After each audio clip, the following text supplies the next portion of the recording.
Record. And here we go. Okay, so welcome to our second monthly workshop for the Changemakers. This one is called How Can I Make Sure My Event is Accessible to Everyone? An Introduction to Access Needs and Disability Justice 101. And on screen there is a image of a dandelion in the bottom right corner with some grass and some gray crusty looking buildings in the background with a light yellow background for the whole presentation. Thank you. So we'll start with a quote by Judy Heumann, a disability rights activist. Most things are possible when you assume problems can be solved. And I think that's words to live by. So a few tech things. Please mute yourself unless you're actively speaking, or stay silent while not engaging. Sometimes people forget that their sound is on and we hear cats and discussions and fun things. The monitor, who, Kathy, are you okay being our monitor? Basically means kind of making sure that folks are being heard as needed. Are you comfortable with that? Okay.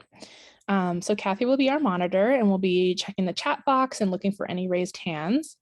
If you would like live closed captions that will pop up as people are speaking, at the bottom of your screen, you'll see 3 dots that say more, and you can click on live transcript and you can click. I don't see 3 dots that say more.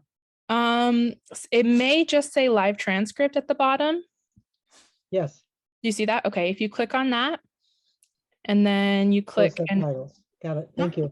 All right, great. Anyone else need help with that part? Oops. Oh my goodness. A live transcription.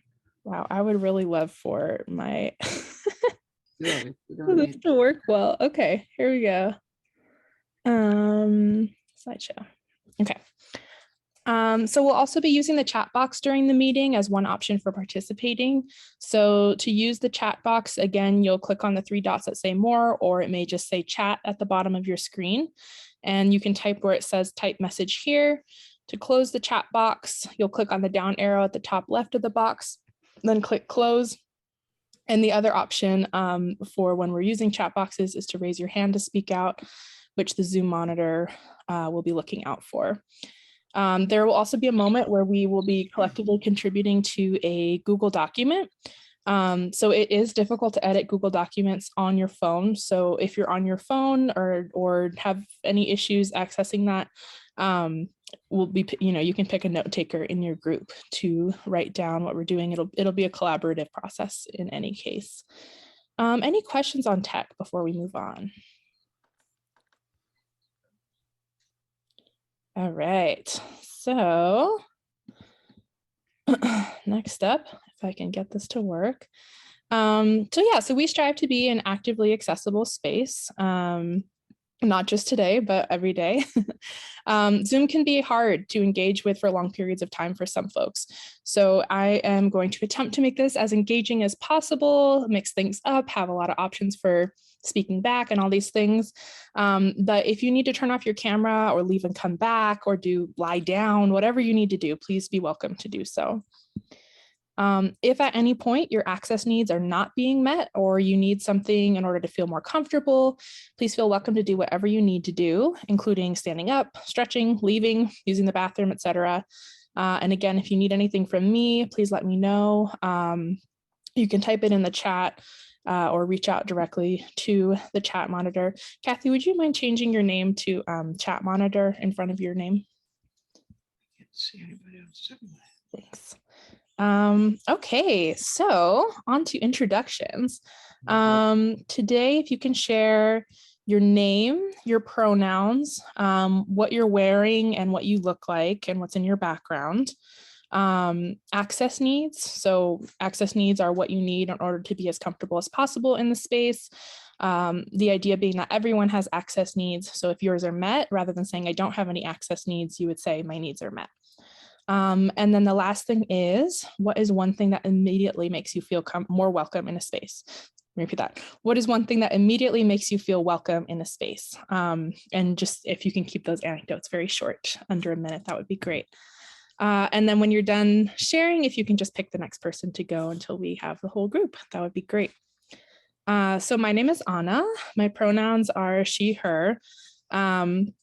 I am currently wearing a vest with, or a shirt with a collar. It's got some fun tropical looking turquoise and green leaves on it. My background is a yellow wall with an image of a sort of city image and a big rainbow fan that says the port bar on it. I am a light-skinned white person. I'm wearing a black choker. I have purple and pink hair and also lots of other colors that you can't see from this angle. I'm wearing dangly leaf-shaped green earrings, blue eyeliner. I have a nose ring, and my favorite part is that I'm wearing very sparkly turquoise lipstick. So a little bit about who I am, if he decides to, okay, there we go. So a lot of you, well, I think all of you already know me. I have been organizing and facilitating and being a part of nonprofit world pretty actively for about 9 years now.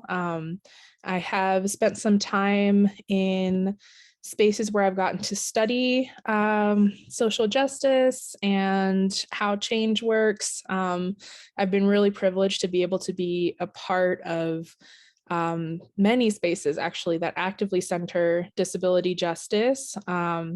And it's through being a part of those spaces that I realized and have come into this identity recently as being disabled myself.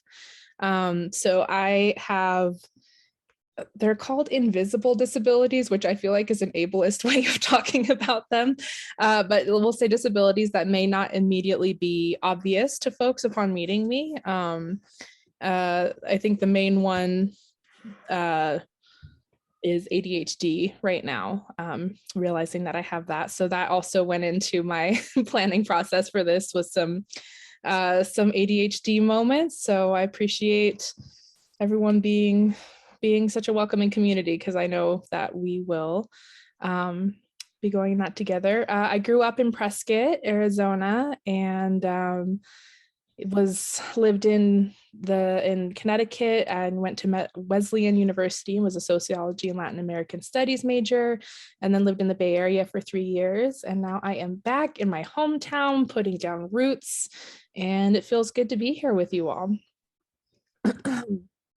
So the Changemaker Workshops, as you all know, are monthly workshops for people who care about the world and want to learn skills to take meaningful action in our communities.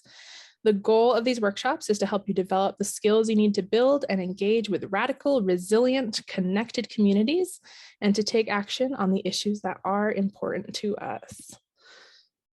So today we will be talking about disability justice and accessibility, which is at its core fundamentally about making sure that all people are welcome and celebrated participants in a space. And so something I personally love about disability justice is that it's not just about disabled people. It is like a framework that is really incredible for transforming spaces and making them into places that are welcoming for a really wide diversity of people. So we'll talk more about that as we go along. Acknowledgements and contributions. So as always, I want to say that, I didn't come up with these ideas.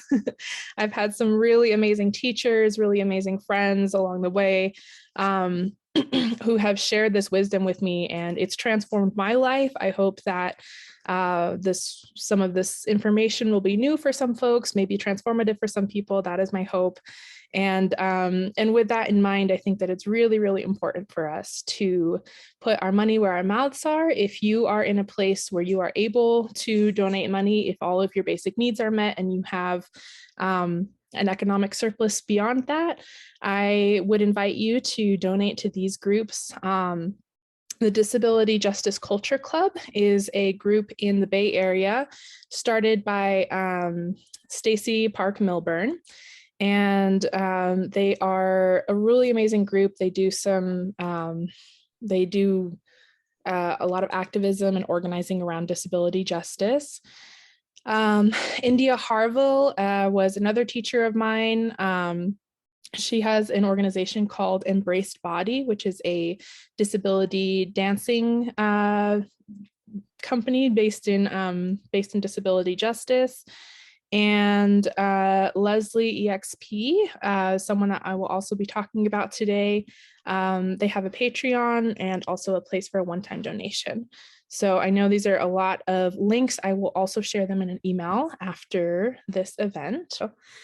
So one of my teachers I want to name is Stacy Park Milburn. I took a year-long cohort in the Bay Area in 2020. Interesting year to be in a year-long class with folks. And Stacy Park Milburn is an incredible was an incredible disability justice activist. And she passed away in 2020. But she really made a huge impact on a lot of communities, is sorely missed, and her work lives on partially through workshops like this one. And India Harville is, oh, sorry, I meant to describe the photo. So the photo, there's a photo of Stacy Park Milburn. Stacy is Korean American. She has light skin with dark hair that's shaved on the sides. She's wearing a yellow striped collared shirt with a, oh, I forget what it's called. Kathy, do you know what that's called? The throat thing? I'm not sure. It's a speaking device on the throat. Oh, Is sitting in a wheelchair with red roses in the background. India Harville is another teacher of mine who I met through creating freedom movements. Hold on one second.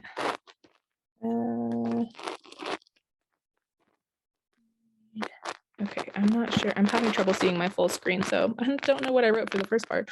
But she is a disability justice speaker, somatics practitioner. I actually learned about what somatics are from her. If you have not heard about them, I will gladly gush about them to you after the workshop. And a performance artist. India has made it her mission to open people's minds to the wonder of their own bodies. So the photo is of India Harville. She has dark skin, dark brown skin, dreadlocks, black hair. She's smiling and looking at the camera and sitting in a wheelchair with green lush plants in the background. And there is a service dog in her lap, a Labrador retriever with a green vest with a yellow thing that says Canine Companions on it. And I also want to give a shout out to my many disabled friends and disability justice community in general. I think that a really beautiful thing is that we help each other to learn, to grow, to navigate the challenges of a very ableist world. And I just feel like I'm constantly learning from other disabled people in my life. So I have pictures here. One of them says Disability Justice Culture Club. It's photos of a lot of folks with different skin tones, different hair textures, hair colors. Some of them are sitting in wheelchairs, some of them are sitting on the ground or lying on the ground. There's a dog and a cat and some oranges, and there's an orange tree in the background, and it says Disability Justice Culture Club. And the other photo is a photo with a purple background. It says Disability Justice is Social Justice. And again, a group of a lot of different folks, some in wheelchairs, some using different mobility devices, holding signs as though they're at a protest. So our agenda for today, doing intros and welcome, we'll review our covenant and group agreements. We spent some time on the covenant in the last workshop, so I'm not going to spend as much time on it today. If there's something that you feel very strongly that you need to share about it or something you really don't agree with in the covenant, feel free to share that, or you can also let me know afterwards and we can talk about it then. Then we'll talk a little bit about Roe v. Wade and body autonomy. We'll do an intro to disability justice. have a group activity and a break. I'm trying to have the break around 7 p.m. So we may need to move the group activity to after the break, depending on timing. Then we'll do what I'm calling a quick and dirty guide to creating accessible spaces. And we'll do another group activity, and then we'll do a closing. I just want to say, like, in creating today's workshop, I really was trying to leave as much space as possible in there to have some conversations and give and take and things like that. So it's really impossible to cover anywhere near the scope of disability justice in 3 hours. It's such a, I mean, it's a magical world. So I will share a lot of resources with you all that you're welcome to peruse and look at afterwards. And we will cover what we can today, dip our toes in the water.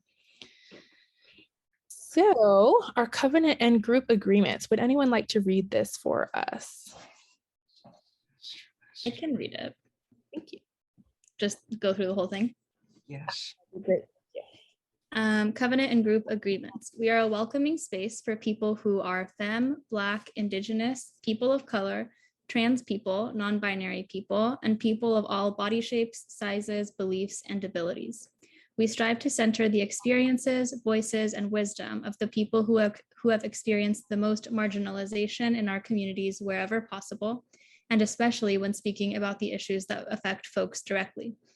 In order to create as loving a community as possible, there is no space here for white supremacy, body shaming, transphobia, ableism, classism, or patriarchal behavior.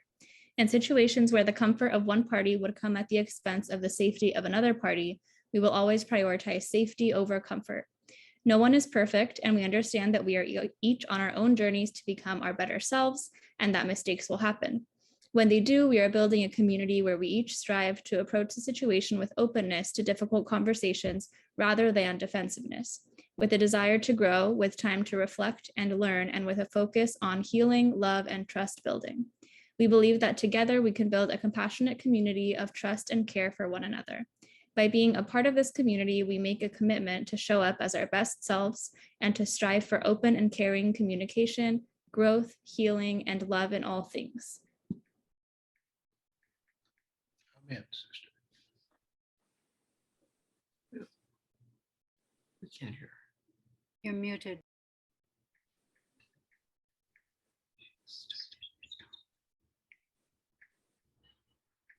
She can't. There we go. Okay. Wow. Technology is, we're fighting today. It's okay.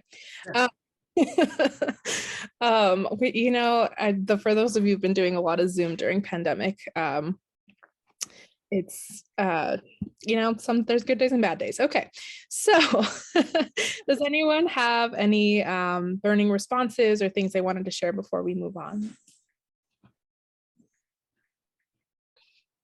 Okay, so I just wanted to quickly touch on Roe v. Wade and sort of the Supreme Court things in general. We'll cover this briefly. Content warning about this. We're just going to talk about body autonomy. If you're not comfortable discussing this right now, feel free to turn off your camera or come back. We'll be done with this in about 5 minutes. I was not sure whether I was considering changing the topic of today's workshop. And then I thought to myself, well, actually, the very issues that are happening because of Roe v. Wade are the same root causes for ableism. So I looked up some things to connect those for us.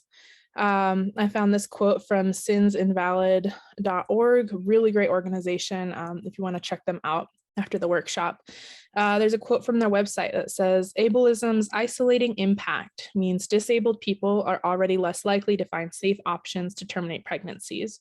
This context, along with the struggle of disabled people to obtain comprehensive sex ed and healthcare, means that the overturning of Roe v. Wade, like the abortion bans that came before it, will be catastrophic for disabled folks. So there's a direct connection there. And then I also wanted to use this quote from Sister Song. Joe, do you want to read out this quote for us? Me? Yeah. Sister Song defines reproductive justice as the human right to maintain personal bodily autonomy, have children, not have children, and parent the children we have in safe and sustainable communities. Thank you. So yeah, what is body autonomy? Does anyone have a definition for bodily autonomy that they'd like to throw out? Please take a moment to consider how you might define bodily autonomy. Another definition I found online, according to the United Nations Population Fund, bodily autonomy means having the right to make decisions over one's own life and future, which fundamentally means being able to access the safety, resources, and information needed to make those decisions. So when we're talking about reproductive justice, I think it's really important for us to be thinking about the intersection and not just access to abortion, but reproductive rights in general and bodily autonomy in general, because I think that we are fighting for the bodily autonomy of everyone, then we're going to get a lot further in making this world safer for all people. So disability justice, by definition, is radical and intersectional. People exist within overlapping system-impacted identities, and the same root causes that enable white supremacy, sexism, transphobia, xenophobia, etc., to exist are also the root causes of ableism. So we have to pull things out by the root. All right, can we have a popcorn for how people define disability? Please take a moment to consider how you might define disability. Shout out to the collective brilliance of the workshop participants. I have edited out other folks and just kept a few of my responses in order to protect folks' privacy, but seriously, y'all were amazing.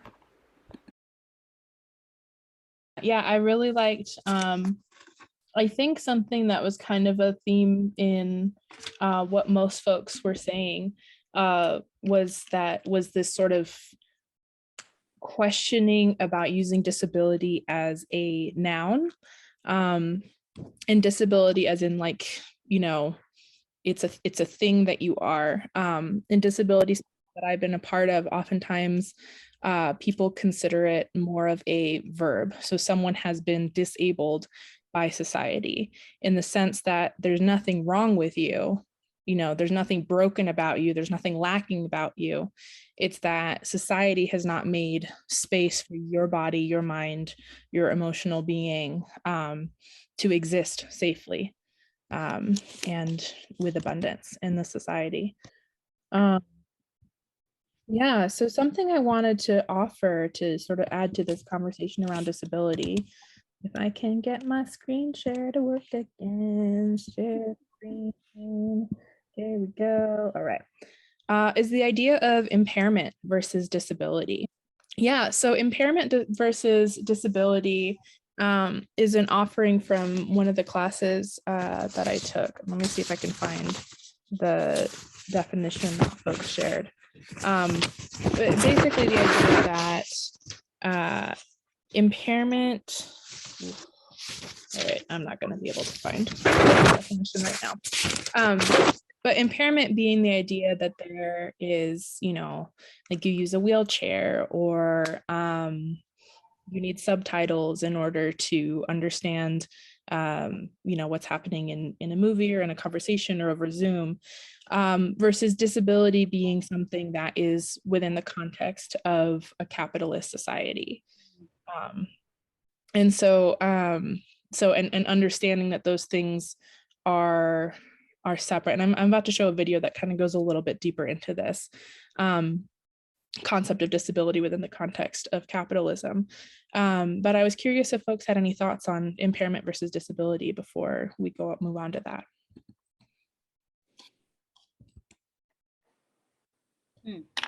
Can we hear a little bit more just about how they're characterized and defined as to their difference? Yeah, let me find the actual notes on this. As I said, oh, here it is. Okay. Okay, so the idea is that Impairment is something that's naturally occurring. It's just the way your body is. And disability is something created by society. So within a capitalist society, disability meaning something that makes it harder for you to participate in the way that is expected and required in order to literally survive within the society. That is what a disability is, as opposed to an impairment, which is just something that's naturally occurring. Edit. So I found the actual quote by Stacey Park Milburn. She said, "I really like separating out impairment and disability. So impairment as physical or neurological manifestation, like what's real. I have a physical impairment. And disability is what society creates as a barrier because of impairment. When I'm in a place where my access needs are being met, then my impairment isn't so significant."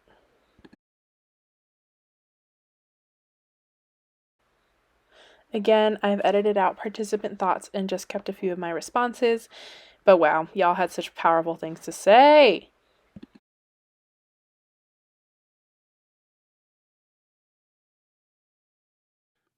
Mm. Mm-hmm.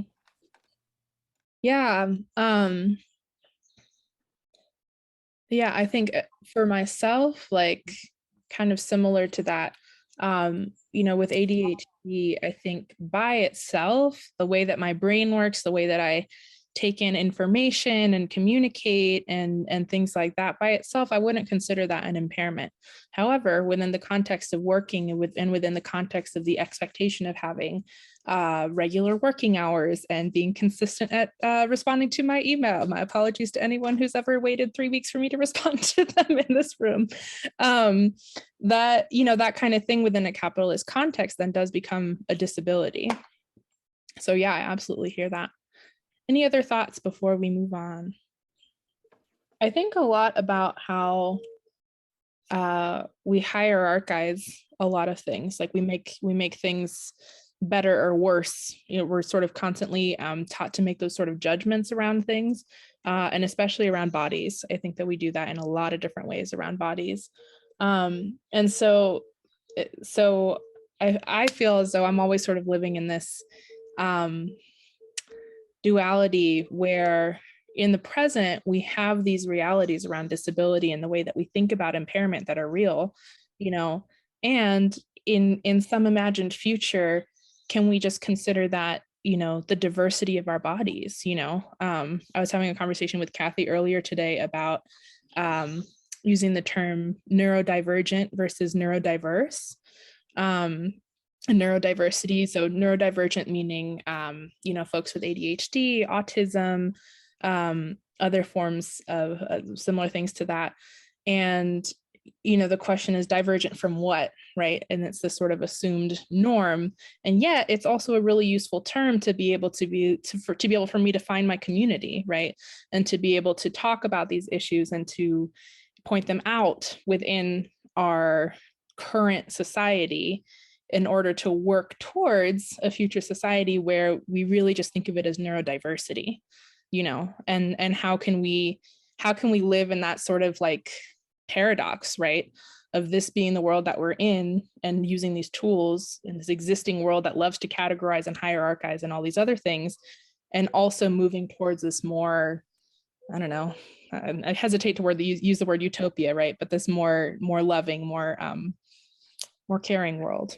I think that we can get very caught in the words, and I really agree with you, Fred. I think that especially if you are someone who is perceived as or considers themselves to be disabled, I think that we get to choose those terms for ourselves, right? We get to choose what feels right for ourselves. I think the main thing that I'm hoping folks can take away from here, and what I'm thinking about with, whether or not you use the word impairment or disability or whatever it is this sort of difference between the noun and the verb. So the noun being this, for me, like I have ADHD or I have depression, and these are the kinds of things that I go through. That is something that lives in my body. And the verb being I have been disabled by society, right? That being an external thing. So whether you're using impairment versus disability or other words for that, I think, I hope that we can sort of consider that and think about, what it would look like to change the world. So for where being disabled isn't something that's done to you, to be something where those, your nouns, your impairments are your needs, right, are centered more. So I'm going to go ahead and move on. Let's just quickly go through a couple of things that disability isn't. And in this place, I am using disability. It's funny how, as things progress and like I start to think about things differently, I go back, and disability, as I'm using it in the context of this, I am a little bit interchangeable about the noun versus verb. So I will try to clarify what that is. In this case, I mean impairment, as we've been using it. So disability is not something that's broken about you. It's not something that's wrong with you. And it's not something that's lacking. So just wanted to share this really beautiful video. This is mostly a purplish, bluish screen with a person talking, and there's sort of like a weird Greek statue that's in there. A lot. But it's mostly just audio. Please donate to this wonderful person. Their name is Leslie EXP. www.patreon.com/LESLIEEXP. You said you can't work, but you look fine to me. Even if you were in a wheelchair or something, then you could still sit in an office and do what I do. But I couldn't, because I'm disabled. Why not? You don't look sick. Okay, well, there's a lot to unpack here. You see, there are two main models for discussing disability, the medical and the social. The medical model of disability is that a person's disability is a problem with their body that needs to be fixed. The social model posits that it's a problem with society. How could someone being sick be a problem with society? Are you saying your sickness is society? You go to the doctor says you're healthy or not. What did the doctor say? I have issues with both of these models, actually. The medical model can be dehumanizing for the many disabled people who don't think they have a problem. Many people who are non-neurotypical or deaf, for instance, often don't want to be fixed, since these conditions aren't in any way inherently harmful or painful, and in fact, they feel a sense of pride in their identity. Furthermore, there's a pretty long and disgusting history of subjecting people to invasive, impractical, and even deadly medical interventions for conditions considered disabling, but which actually pose no mortal threat. Due to this huge, scary fucking nightmare problem, the social model has largely been adopted as the new standard for disability discussion and legislation. However, Marta Russell, author of the essays contained in Capitalism and Disability, would contend that the current version of the social model, also known as the minority model, has an insidious neoliberal bias, which can often deny the reality of disability in a capitalist society. A more accurate model, Russell suggests, is a social theory of disability derived from labor relations. I don't think doctors are diagnosing people with social conditions.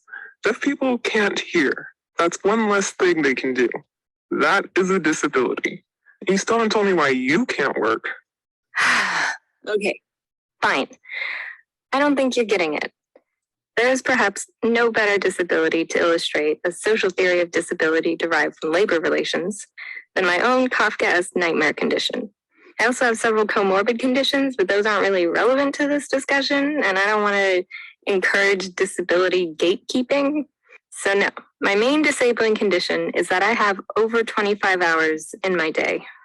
What? And you should be producing more, not less.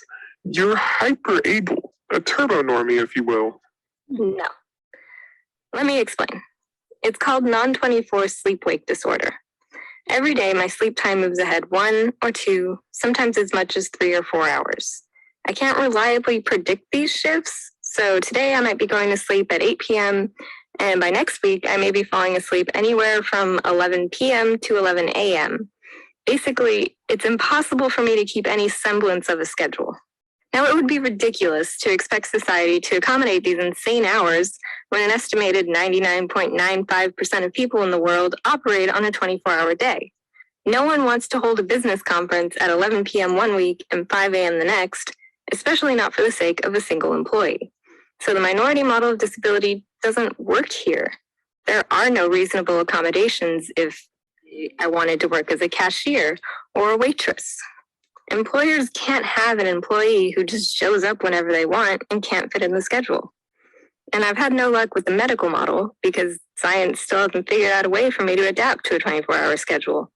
And if a drug were invented that worked for me, would it even be a good idea to take something that could potentially have any number of side effects and maybe even shorten my life for the sake of fitting into a 24-hour world? Even if I had no comorbidities or chronic pain, simply operating on a different time frame than everyone else disqualifies me for most jobs in existence. The medical model says that's my neurological disorder's fault. The minority model says that's society's fault for not accommodating me. But the social model of disability derived from labor relations posits that by focusing on curing so-called abnormalities and segregating those who could not be cured into the administrative category of disabled, medicine cooperated in shoving less exploitable workers out of the mainstream workforce.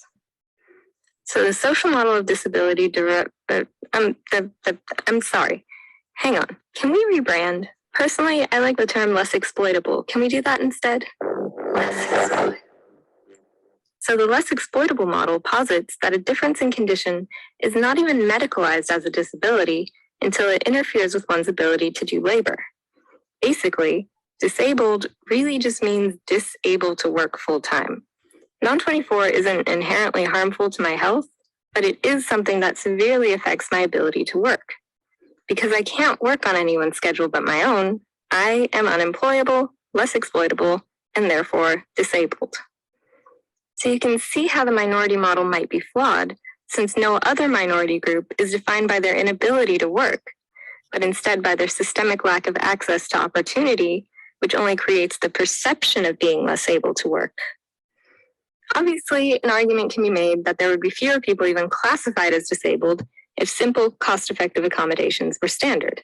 Let me be clear, I'm not anti-accommodation. I'm pro figuring out what the hell to do with the fact that accommodations aren't good business practice.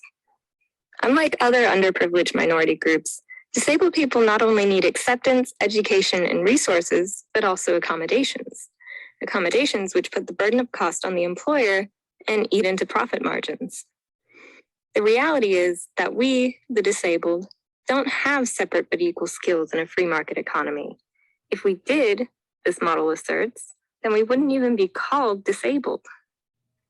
The problem isn't workplaces lacking accommodations. It's capitalism and the free market. Would anyone like to share any initial thoughts on this video? Please take a moment to reflect on the video. Then watch/listen to me respond to people you can't hear or see again.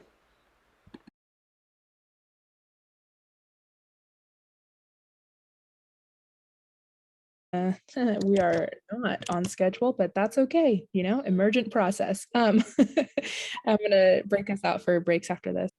Yeah, one thing I'll also add to that I've been thinking about a lot in our current world. I have been diagnosed with major depressive disorder, and I really think about a lot of like what impacts that, and so much of it is like the world burning down around me. Like, I'm not sure how else to say that.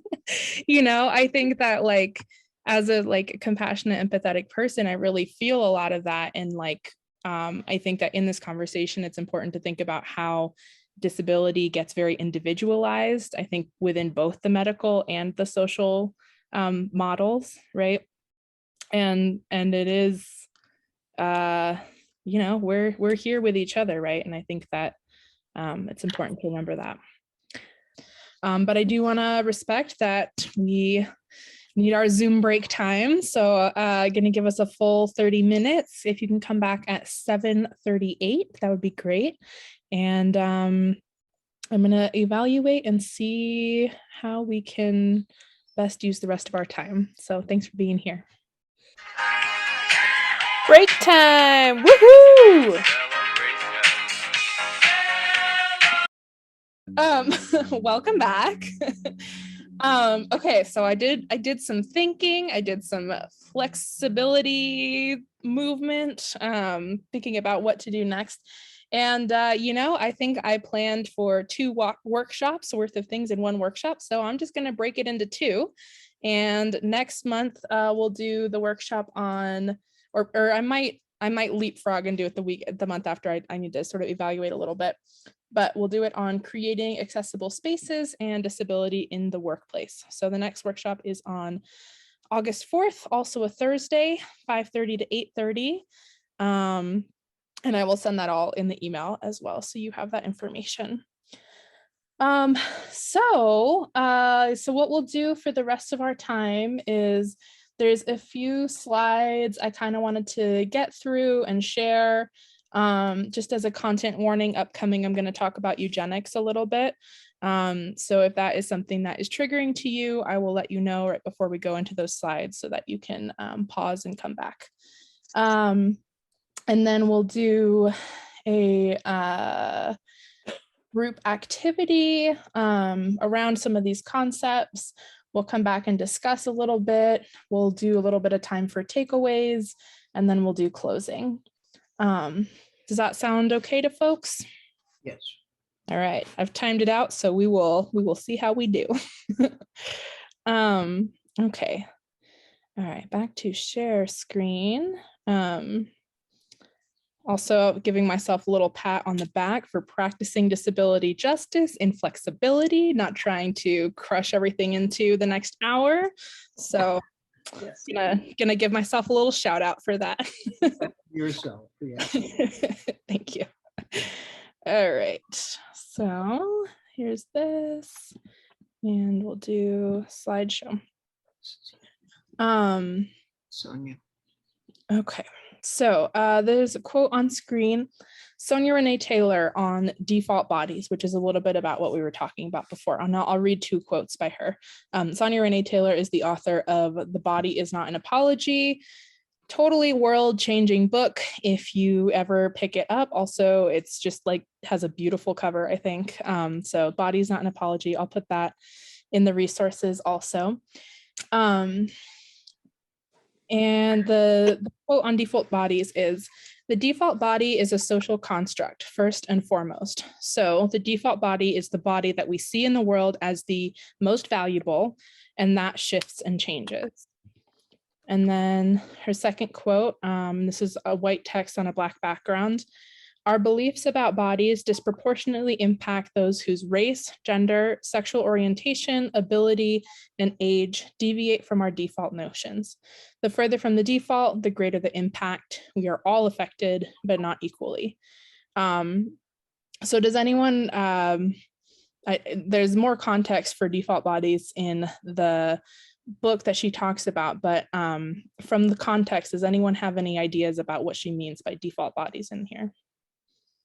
Well, I'm assuming, I think from what I'm reading about it, she's talking about that sort of the white male class body that we see. The closer you are to that sort of perfect MBA degree kind of person, the better your abilities, the better your chances are in society. And the further that you get away from that kind of image, the greater the impact is upon you. Am I correct in that as kind of an assumption? Right on it. Yeah, so as she says here, in the previous one, it can change, right? It shifts over time. If you look at like Renaissance paintings, for example, the bodies tend to be bigger, softer than our ideals about beauty now. But there's still sort of this like, a lot of it has to do with beauty, and I think beauty has a lot of intersection with disability justice, right? Which bodies are considered beautiful, which ones are not.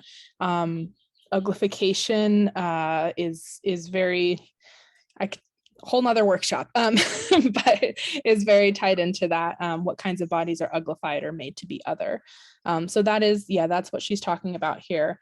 And I think that this is especially important to talk about in disability justice because the default body, the assumed body, is assumed to be able-bodied in most cases. Even, it's funny because these things are so internalized, we don't even realize it. Even as I was planning this workshop, I had to constantly remind myself, I'm not teaching a workshop to teach able-bodied people how to include us in their spaces, right? There are a lot of disabled people in here right now, right? This is as much for us as it is for able-bodied people.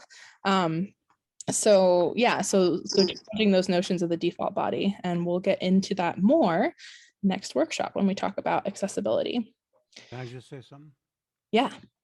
I just also feel like it's an important aspect of it is the idea of what a white man wants to see, what we think a white man wants to see, and some of it is so much based on gender. Yeah, absolutely.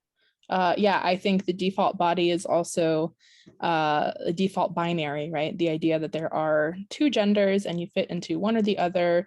And for some reason, people are able to tell what gender you are at birth. Thank you for that too. I think that non-binariness or fluidity of gender is also a part of that. Okay, so what is ableism? How do we define ableism?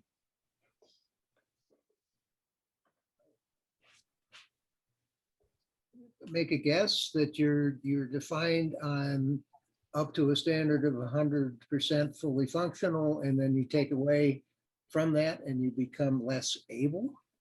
Ooh, I like that definition. Thank you. Anyone else have thoughts they want to throw out? I'm afraid you'll have to shut me up if I'm talking too much, because I have just so many feelings here that are coming up. And this thing, when you were talking before about like depression, and I know I have that, and I feel like mine, and I feel kind of with you on with like a camaraderie around like feeling stuff, feeling the world. Yeah. And feeling the suffering of the world, and we have trouble separating it. And that is really considered, I think a lot of depression is actually really compassion. It's like really feeling the world, and the world is suffering.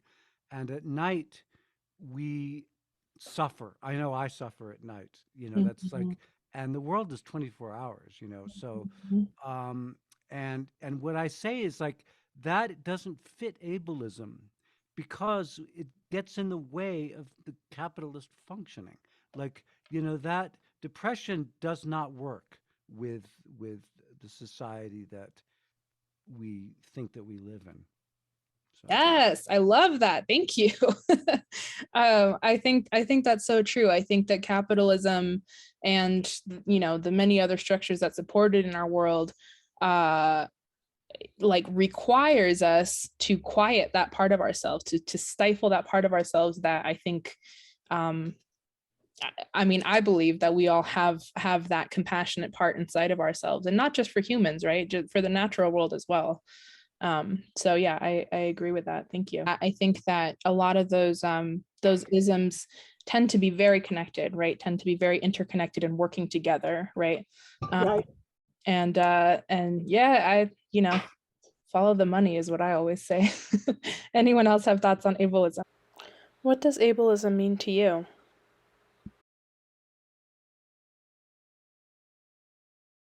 All right, let's do it. Big reveal. Here we go. So this is a deep purple and blue gradient background with the following words: ableism, a system that places value on people's bodies and minds based on societally constructed ideas of normality, intelligence, excellence, desirability, and productivity. These constructed ideas are deeply rooted in anti-Blackness, eugenics, misogyny, colonialism, imperialism, and capitalism. This form of systemic oppression leads to people and society determining who is valuable and worthy based on a person's language, appearance, religion, and/or their ability to satisfactorily reproduce, excel, and quote-unquote behave. You do not have to be disabled to experience ableism. So lots to unpack there. Any initial thoughts on this? Yeah, and I think, I don't have answers. I don't think anyone has any definitive answer to this. But what I will say is that what I've been hearing from a lot of contemporary organizers and activists, and what I've really been feeling very deeply right now, especially with our current issues with the Supreme Court and everything, this very top-down approach where 6 unelected people are making decisions for all of us, right? Is that we have a lot more power than I think that we realize. I think that we release a lot of that power, and often part of that releasing of power, I think, happens when we think that the only way to find solutions to these kinds of problems is to change them on the larger level, on this like really huge structural federal government global level, right? And I think that we have a lot of power to change culture, right here, right now, in this very Zoom room, right?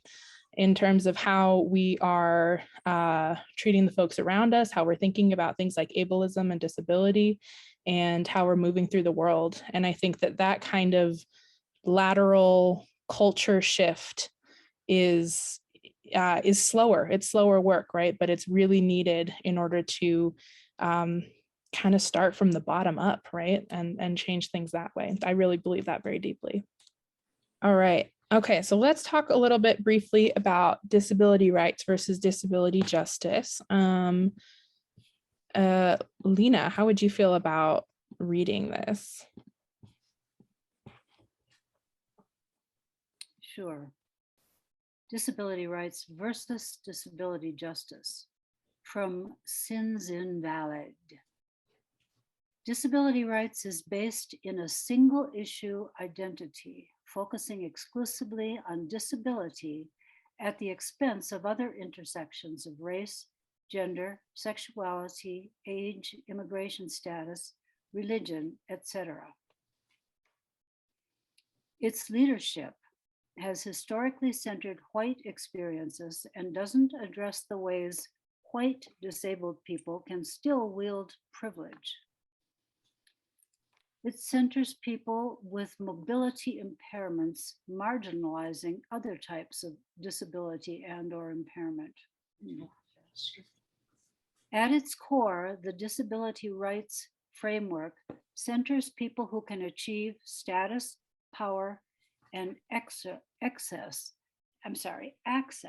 through a legal or rights-based framework, which we know is not possible for many disabled people or appropriate for all situations. Whoa. Thank you. And then now we have a definition of disability justice. Sierra, do you feel like reading this? Sure. Can you guys hear me? Yeah. Okay.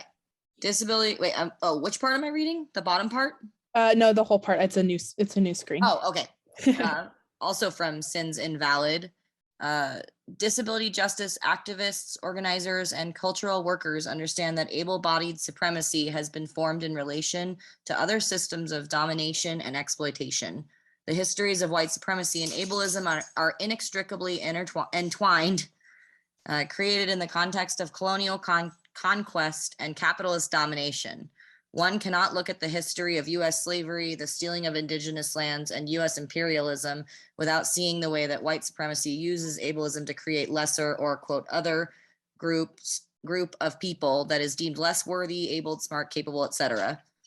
We can only truly understand ableism by tracing its connections to heteropatriarchy, white supremacy, colonialism, and capitalism.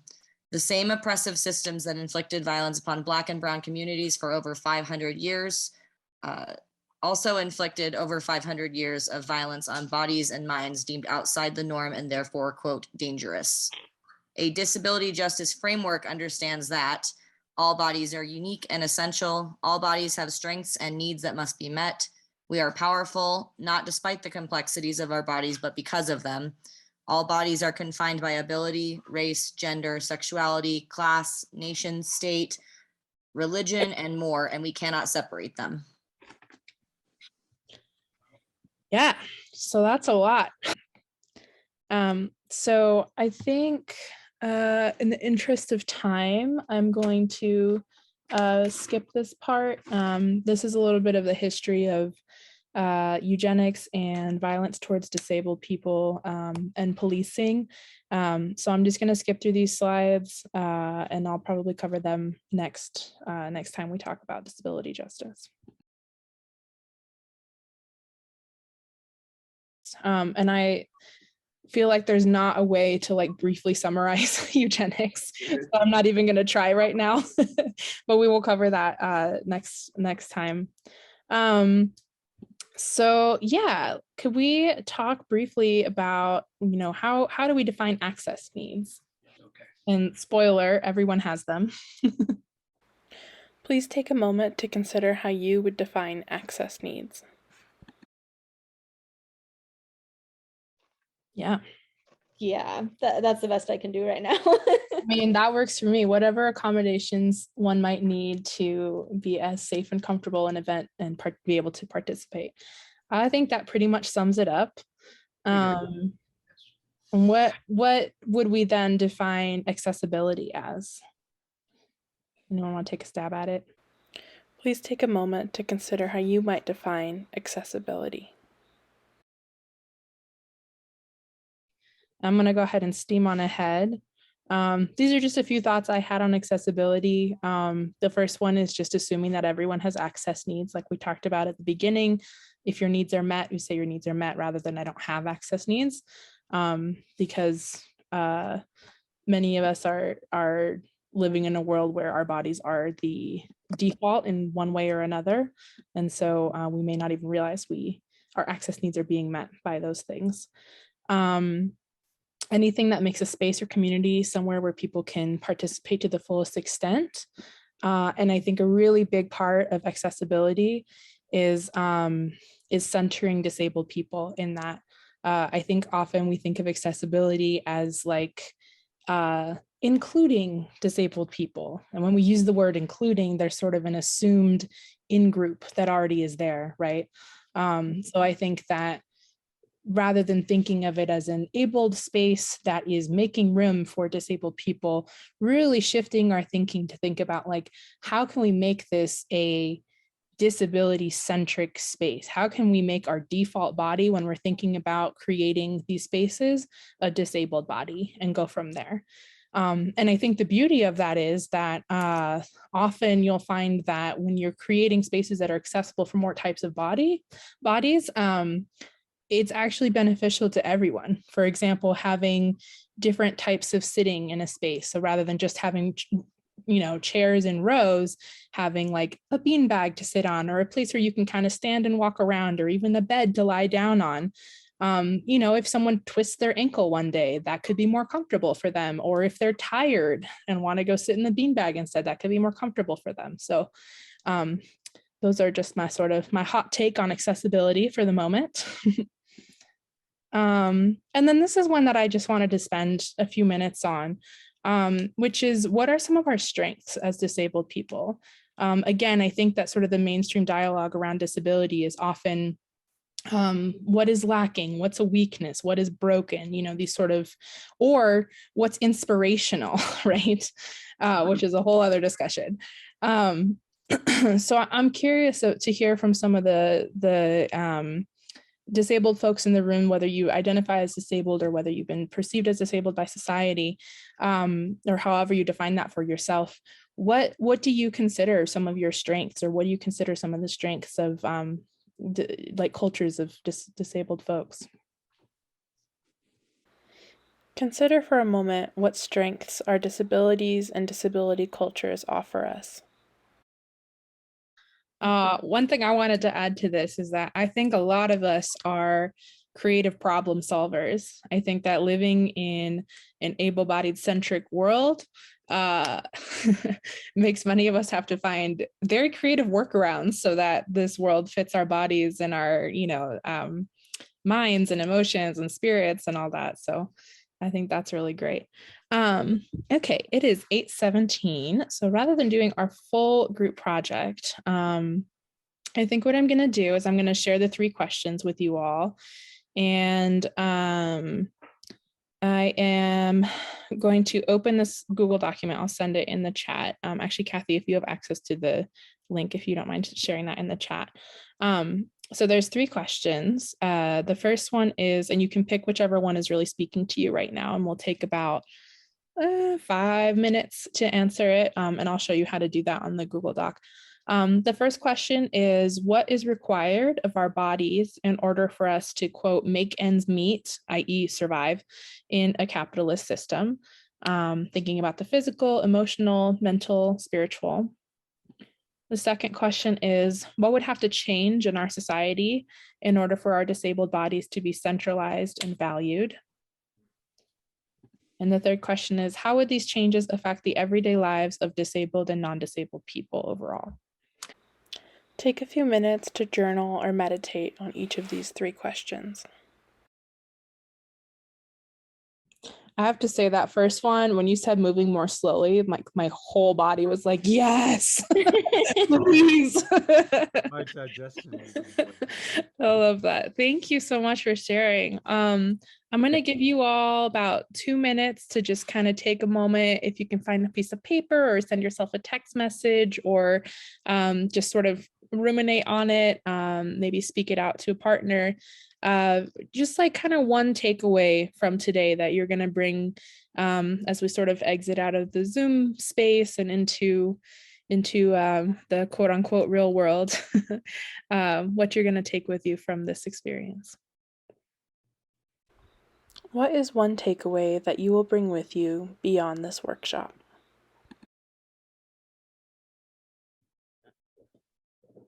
I liked something that then you said, how feeling the world, having a spiritual connection to it within a capitalist framework is something that is disabled, right, by this system. And I think there's something really deep to kind of follow there.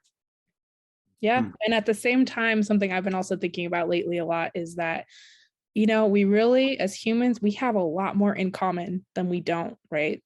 And I think that it's really important for us to centralize that, even as we don't, you know, even as we hold the complexity of we have different privileges, we have different relationships with the world, right, that we're handed. We do still have more in common than not in common with each other.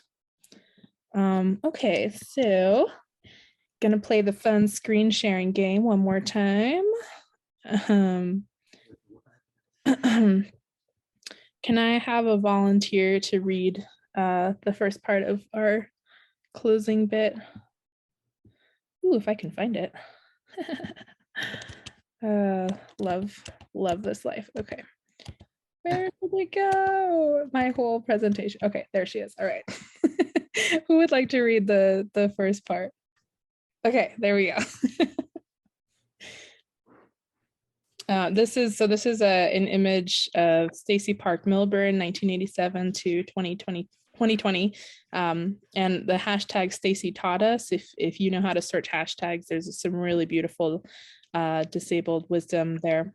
The image is from snakes.n.roses. It's digital artwork of Stacey smiling in front of a large seashell with rays of sunshine illuminating the sky. She's wearing glasses, sparkly hair jewelry, hoop earrings, and her trach is depicted as a necklace with a small moon dangling from it. Purple and orange seahorses, coral, plants, bubbles, and ocean waves are around her. Her shirt is pink and reads, "It is our light that lights the world." And if someone wants to read the first part of the quote by her. It's a short life. I can read it if you want. Yeah, go ahead. There is no reason for us to feel shame for who we are. What's that? Exactly as we are. We are who we were meant to be. That doesn't mean we can't grow and change and be better. Grow, change, be better, but also know you are a beautiful human being who deserves love and tenderness and care as you are. You do, we do. We deserve to have our boundaries listened to. We deserve respect. We deserve dignity. We deserve to have our humanity seen. We deserve an opportunity to contribute to society. We deserve the ability to make mistakes. Mm. Amen. And the second part of that quote, who would like to read that?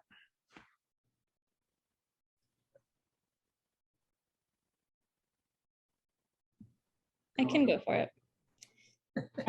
We are not the only ones who deserve all of these things. Every living being on this planet does. Your experiences of ableism and with disability can give you a greater ability to understand the pain of the world if you let it.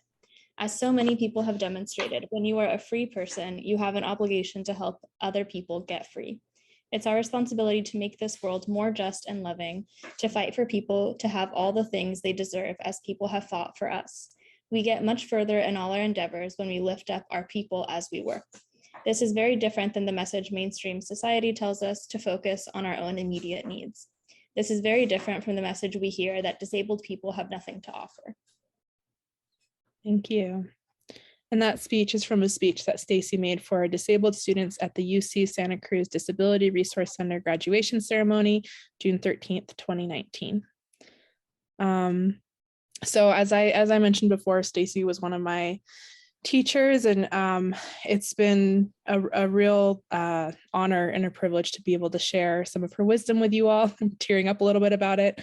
So I just want to say rest in power, Stacy, and thank you for everything.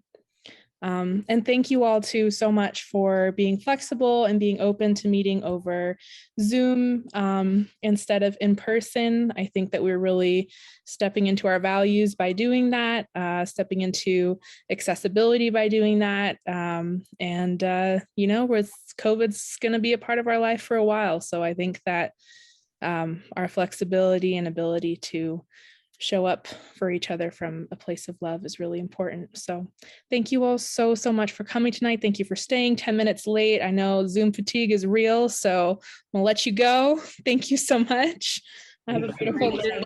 Anna, you are amazing. Yeah. Thanks, everyone. Thank you so much for watching this video. Please reach out to Anna Fleury at ANNAFLURRY.com if you're interested in more offerings. Hope you have a beautiful day.